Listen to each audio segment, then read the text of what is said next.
Okay, hello everyone. We are now in week 14, and I usually combine the last week and a half under a single section on the course homepage. So weeks 14 and 15 is our major heading today. I will have a much shorter update with just some final reminders for next week, week 15, but this one will be a little bit longer just because we've got some material to cover, but hopefully it won't be too long. I realize that brevity is the soul of wit and also of patience. So we will do our best to keep things short and sweet today. I wanted to begin with a couple of quick reminders. Each of you, as of Sunday today, will be getting an email that will ask you to make a decision about whether you want to opt in for pass-fail grading for the spring 2020 semester. That choice is entirely up to you. I've had a couple of you ask me about it already. Um, and, my advice is do what's best for you, obviously. Um, that's the first matter. You should get that in an email. And to my understanding, you have 10 days to decide. The email should explain all the rules and parameters and whatnot. And you can base your decisions on individual classes. So you can choose to opt in for specific classes and maintain the status quo for others. Um, the other thing I wanted to mention is that I'm giving you the opportunity to make the decision to opt out of the final exam. I'll say more about that. The best and fullest explanation will be on the final exam assignment handout itself and also on the week 14 homepage, which you will see as of tomorrow morning, Monday, April 20th. So please do look at that and email me if you have any questions. I have no way of knowing whether or not you opt in or out of the pass-fail grading, so my job is to grade accordingly. But with regard to the final exam, basically what I'm going to be doing, and this is explained in the notes, which I hope you have open right now, and you feel free to stop this and read up on what I've explained there. But if you do not choose not to complete the final exam, I will put a score of 110 out of 150 next to your name.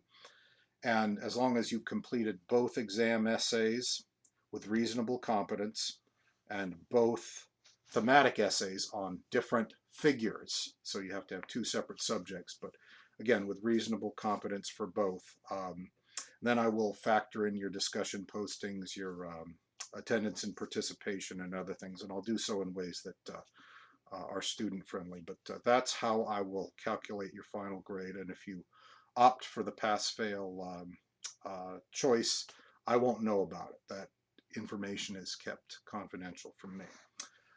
So that's my first bit of explanation. With regard to our revised syllabus, we have three individual figures remaining before us, and they are still giants. Charles Darwin, obviously, Albert Einstein, another major figure, and to a lesser extent, Thomas Kuhn. Of the three, you probably haven't heard his name, but he's important for our purposes, and we've been talking about his ideas off and on all semester. So, with respect to Darwin, you might have heard about the Scopes monkey trial in Dayton, Tennessee in 1925.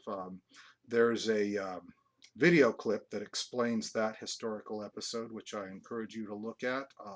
Charles Darwin actually has an interesting and occasionally overlooked place in Tennessee history. I have had students over the years who have said that in their high school biology classes they experienced some occasions where teachers were a little odd talking about Charles Darwin, and so that aspect of history might still live on a little bit. The other key aspect to Charles Darwin is in what's called the so-called recapitulation theory, which is captured in the phrase ontogeny recapitulates phylogeny. And if you Google that term, I encourage you to do so. but it basically holds that the development of the individual organism is patterned after the entire evolutionary process. And if you do that Googling, you'll see a bunch of uh, diagrams where smaller, uh, single-celled, and very small-scale organisms develop according to a process of increasing biological sophistication and kind of recapitulate the whole evolutionary process in the individual organism's development. So that's the other key aspect to Darwin, and he explains that basically on page 279 in the assigned reading. Um, Under normal circumstances, were our classes still meeting live, I'd probably spend some time talking about Darwin's place in some larger developments in the 19th century. The um, theory of evolution is obviously a key challenge to traditional Christian thinking. And so that's the first that represents a major shift in thinking and really imagination and understanding the role of humanity and also all of the whole web of life and the whole book of nature. Another challenge to traditional Christianity is found in Sigmund Freud's theory of the unconscious. I would spend more time with this, but you can look this up on your own. Basically, the individual psyche, according to Freud, is divided into three sections: the id, the ego, and the superego. And every individual has these components of the psyche, and this is, of course, um, a renewed focus on the individual, following in the pattern of Descartes and Hume and some of the others who also are much more interested in the way individuals relate to the world around them. The third component that belongs with Freud and Darwin is Karl Marx. And Marx is offering us the theory of class structures, um, and basically holds that people's value within the society is determined by their relationship to money and the social prestige that that brings. And so people are equated with economic units, and they are understood in terms of their production of value and also the ways in which they represent value based on what they actually do. And we are in a time right now with individuals who are some of the most important people who are existing in hospitals and in grocery stores and in service functions, who can be said to keep the rest of uh, our lives manageable. And so this is an interesting time. The Marxists would have a lot to say about the role of the individual as an economic unit. The other thing Marx does is he identifies religious practice in any society, regardless of whether it's Christian or Muslim or Hindu or Buddhist. Religious practice, according to Marx, is an opiate of the masses, a means of keeping the mass of people under control, under the image of some larger system of rewards that are designed to keep people's expectations and people's ignorance of their position in a class structure obscure. So anyways, that's a little bit about Karl Marx, whose place with Darwin and Freud is one of the great challenges to traditional Christian thinking, stands as one of the hallmarks of the later 19th century.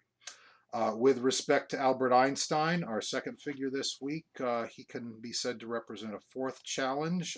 He emerges slightly later, and we tend to see Einstein according to the way we want to see him in modern times. If you look at the content page, I've linked you to some inspirational quotes that are attributed to Einstein. And I had a student some semesters ago refer to this feature of Einstein's identity in modern terms as the clickbait Einstein. Uh, and I explained in the notes a figure always ready to affirm our own needs, to see ourselves as misunderstood or underappreciated or as closet geniuses. Einstein said a lot of things that not so much reflect who he was, but explain what we want to see in ourselves. And lastly, we have Thomas Kuhn, who is in many ways the individual who gave us the concept of the paradigm shift. Obviously, he didn't invent it, but he recognized it throughout history. And the paradigm shifts that we've talked about this semester include the shift from geo to heliocentrism, the transition from deductive reasoning characterized by Aristotelian thinking to inductive reasoning, which is captured in the philosophy of Francis Bacon.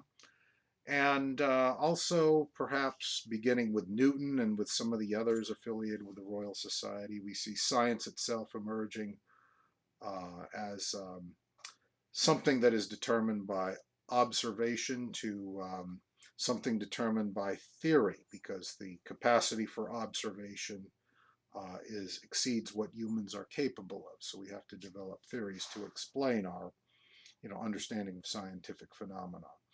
So when you read the sections of Kuhn's piece that are identified on the course homepage, you'll see his explanation about what happens when conventional wisdom can't explain something anymore. And the erosion of conventional wisdom gives way to a crisis, a reconfiguring, and a shifting of paradigms in terms of how we understand or interact or relate to something.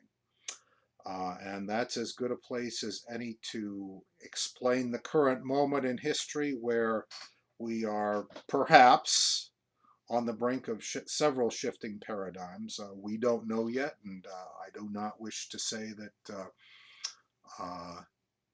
you know, that certain things are going to happen, but in the current moment, as it unfolds, we have a lot of possibilities that seemed unthinkable just a month or two earlier, so or perhaps 2 months earlier. So we'll just see how that develops and go from there.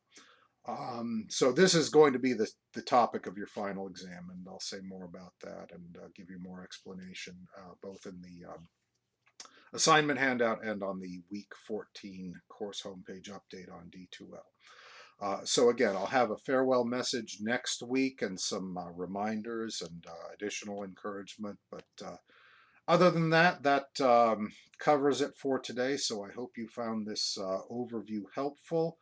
I hope you find that the notes are helpful and the linked course materials also add to your understanding. And good luck as we approach the last few weeks of the term. All right. Good luck. Take care. Bye.